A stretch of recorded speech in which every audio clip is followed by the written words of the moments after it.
Ẹ káàbọ̀ sí iléeṣẹ́ wa o. Gbogbo ọmọ Yorùbá, ọdẹ ọdún bí ṣe dáadáa la bá lé. Bẹ́ẹ̀ ni o, ǹjẹ́ ẹ ti gbọ́? Eléyìí ó ní agbára. Ládùúgbò gbogbo rògbòdìyàn tó ń ṣẹlẹ̀ nínú ìlú, àfi k'Ọlọ́run ṣàánú wa ni. Ṣé ẹ rí arábìnrin tẹ́ ń wo àwòrán ẹ̀ yìí? Eléyìí òun tún yàtọ̀ sí ìtò ń fi ẹran èèyàn tó fi ń sebẹ̀. Tí mo gbé wá fún yín ní àìpẹ́ yìí. Eléyìí wọ́n ṣẹ̀ṣẹ̀ mú eléyìí ni o. Wọ́n ṣẹ̀ṣẹ̀ mú ni. Ó ṣẹlẹ̀ ní ìpínlẹ̀ Anambra. Ìpínlẹ̀ Anambra leléyìí ti ṣẹlẹ̀. Wọ́n mú arábìnrin gẹ́gẹ́ bí ìròyìn náà ti ṣe lọ. Wọ́n ní pé omi òkú tí wọ́n fi ń wẹ òkú, òun ni arábìnrin yìí ló fi máa ń dáná, ló fi ń se oúnjẹ fún àwọn èèyàn kí wọ́n máa jẹ. Kí ni ìdí tó fi ń ṣe? Látàrí wípé kó lè máa rí owó ná, kó lè máa rí ọjà tà. Gbogbo wa náà la mọ oríṣiríṣi tó ń ṣẹlẹ̀. Ṣùgbọ́n ọ̀pọ̀lọpọ̀ àwọn èèyàn jáde síta, wọ́n pariwo pé kí ló dé tó fi jẹ́ pé nǹkan burúkú báyìí ló ń ṣẹlẹ̀. Ká dúpẹ́ pé Ọlọ́run tẹ̀ ti mú ná. Ṣùgbọ́n Ọlọ́run ló mọ àtìgbà tí business woman tó ti ń lọ ìyẹn ní. Ẹlẹ́ẹ̀kejì, àwọn tí wọ́n bá ti jẹ nínú oúnjẹ yìí, báwo ni ilé ayé wọn ṣe fẹ́ rí? Ṣé àwọn èèyàn yìí, ṣé wọ́n lè lò tó ọdún kan ní ayé kan tó kú? Àbí ọdún 5 ló máa lò? Tẹ́ bá dẹ̀ wo woman náà dáadáa, ẹ rí bó ṣe rí. Ìwọ tó bá ti rí ojú èèyàn báyìí tó dẹ̀ lọ ń jẹun lọ́dọ̀ ẹ̀, ìwọ gan ó yẹ kán blame ẹ̀. Eléyìí ẹ rí bó ṣe rí ni, ẹ rójú ẹ̀. Ẹ rí ìdúró ẹ̀. Ìwọ gan tó lọ ń jẹun káàkiri, ó yẹ kán blame ẹ̀. Tó bá tiẹ̀ fẹ́ jẹun gan, ṣé òun wojú èèyàn kó tó lọ yà síbẹ̀ pé ó fẹ́ lọ jẹun ni? Now, ọ̀pọ̀lọpọ̀ àwọn èèyàn ti ní wípé pé àwọn ò ní jẹun ta mọ́. Ṣé ẹ rí iṣẹ́? Àwọn ò ní jẹun ta mọ́ o. Láti ibẹ̀ lọ làwọn kan ti ń fúnra wọn lá advice pé ìwọ tó bá ti mọ̀ pé o ò mọ oúnjẹ sè, gbìyànjú bó ju gààrí, ó yẹ kó lè mú gààrí. Máa mú gààrí láàárọ̀, lọ́sàn-án, lálẹ́, ó dájú kó lọ máa jẹun ta o. Tó bá ti mọ̀ pé o ò mọ oúnjẹ sè, at least wà á mọ bó ṣe ń da gààrí sínú omi.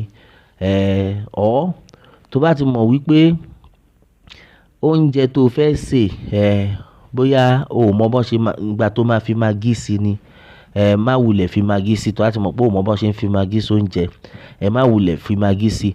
Tó bá dẹ̀ mọ̀ pé o ò mọ bó ṣe ń fi iyọ̀ sí oúnjẹ, má wulẹ̀ fi iyọ̀ sí. Ó pay ju kó lọ máa jẹ oúnjẹ tán fi omi òkú sè. Kí ló dé? Kí ló dé táwọn èèyàn ṣe burú báyìí náà torí Ọlọ́run? Wọ́n ti gbé woman yìí lọ sí ilé ẹjọ́. Wọ́n tẹ̀ tí ní pé kán ti mọ́ ọgbà ẹ̀wọ̀n. Nítorí pé ó ní pé kán ṣòun jẹ́jẹ́. Kán ṣòun jẹ́jẹ́ ló ń pariwo nínú fídíò yẹn.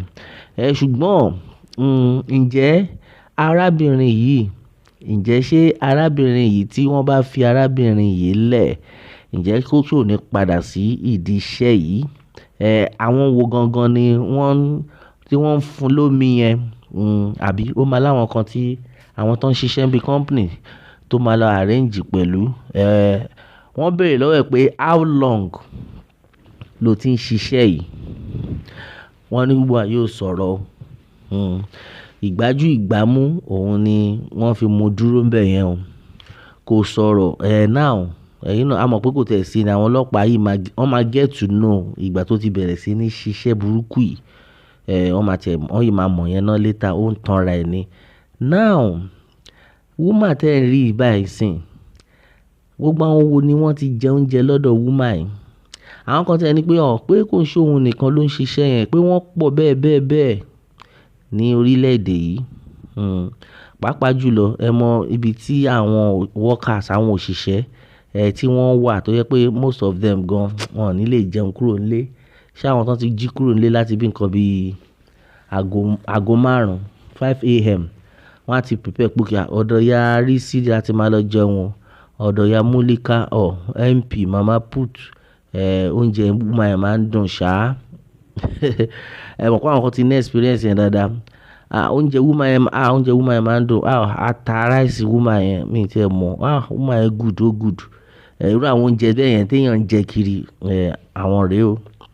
Ìwọ tó máa ń like àti máa jàmàlà àti ewédú àti bọ̀kọ̀tọ̀, ṣé tó ti yé yín? Eléyìí sìn kò ṣe wípé ẹran èèyàn ló ń lò no, ṣùgbọ́n omi tí wọ́n fi wẹ̀ fún àwọn èèyàn, àwọn òkú, omi tó ń lò nìyẹn.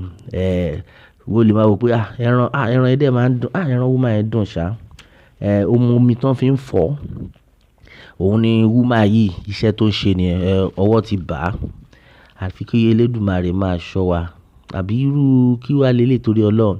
Ọ̀pọ̀lọpọ̀ àwọn èèyàn ti ń pariwo sí pé láyé àwọn ò ní jẹun ta mọ́. Ṣé everybody ló máa lè afford ẹ̀ láti máa lè jẹun ta? Èèyàn mélòó ló máa ráyè pẹ̀lú gbogbo situation tó wà nílẹ̀? Tẹ́pọ̀ ọ̀pọ̀lọpọ̀ àwọn èèyàn wọn ò tiẹ̀ ráyè ara wọn. Ká má ti sọ pé òṣèré máa ráyè àti lọ dúró sí kitchen fún bí wákàtí kan àbí kò lè pay a lot of people. So ìdí táwọn èèyàn fi ń jẹun ta. Ṣùgbọ́n lọ́wọ́ yìí tí àwọn èèyàn burúkú yìí, wọ́n ti ba gbogbo ẹ̀ jẹ́. Wọ́n ti ba gbogbo ẹ̀ jẹ́. Ta ló fẹ́ wá trust báyìí torí Ọlọ́run? Who do you want to trust? Ibi tí wàhálà wà nìyẹn o. Ta la fẹ́ trust? Ta la mọ̀ pé a fẹ́ pé kí eléyìí o, òun ni a lè trust? Kò sí anybody. So now ọ̀pọ̀lọpọ̀ àwọn èèyàn ti ní pé kán má release ẹ o. Àwọn kan ti ní pé in fact pé kán fún ní àwọn tí wọ́n ṣàánú pé ẹjọ́ ẹ má pa ṣùgbọ́n ẹ fún ní life imprisonment. Kó kàn wà ń bẹ̀. Because irú àwọn èèyàn báyìí tó bá fi lè jáde, ó máa tún lọ open another branch. Ó lè lọ open ẹ̀ níbi abúlé kó lò bí oṣù mẹ́fà kó sá kúrò ńbẹ̀. Ṣùgbọ́n lọ́wọ́ yìí ọwọ́ ti bà á. Àfi ká máa dúpẹ́ lọ́wọ́ àwọn tí Ọlọ́run lò láti mú woman. Because ó sure fún wa wípé kò ń ṣòun nìkan ló ń ṣiṣẹ́ yìí. Wọ́n ti interview ẹ̀, ó ṣáà nìkan ṣòun jẹ́jẹ́ bọ̀ kò fẹ́ sọ ìdí pàtó àti how long, oye ọdún tó ti bẹ̀rẹ̀ sí ní ṣe irú àwọn iṣẹ́ burúkú yìí. Ó máa ṣe o. Awuyewuye pé wọ́n pa àwọn èèyàn lójoojúmọ́ tá tẹ̀ ń wá bá ṣe máa solve ẹ̀. Tá ń pa àwọn agbésùmọ̀mí. Àṣà àwọn agbésùmọ̀mí gan tó ń ju agbésùmọ̀mí gan, wọ́n wà ní agbègbè wa tá a mọ̀. Àbẹ́ẹ̀ rí nǹkan bí? Ìwọ máa wo àwọn agbésùmọ̀mí tó wà nínú igbó, ò ní mọ̀ pé ẹni tó ń bẹ gbé ńlé gan. Most of àwọn tí wọ́n tẹ́jọ́ wakọ̀ ládùúgbò, àwọn gan kìnnìún ni wọ́n. Àṣírí ti tú o. Wọ́n ti mú eléyìí. Àfi kí Elédùmarè kó ṣàánú wa ni. Ní rí jù báyìí lọ lórí eléyìí ẹ̀yin èèyàn wa. A ó máa bẹ ọ̀bẹ níbẹ̀ ṣọ àtẹ́lẹsẹ̀ abẹ̀nàwò. Ẹni tó bá lámábọ̀ láàní dé bá ó dàbọ̀.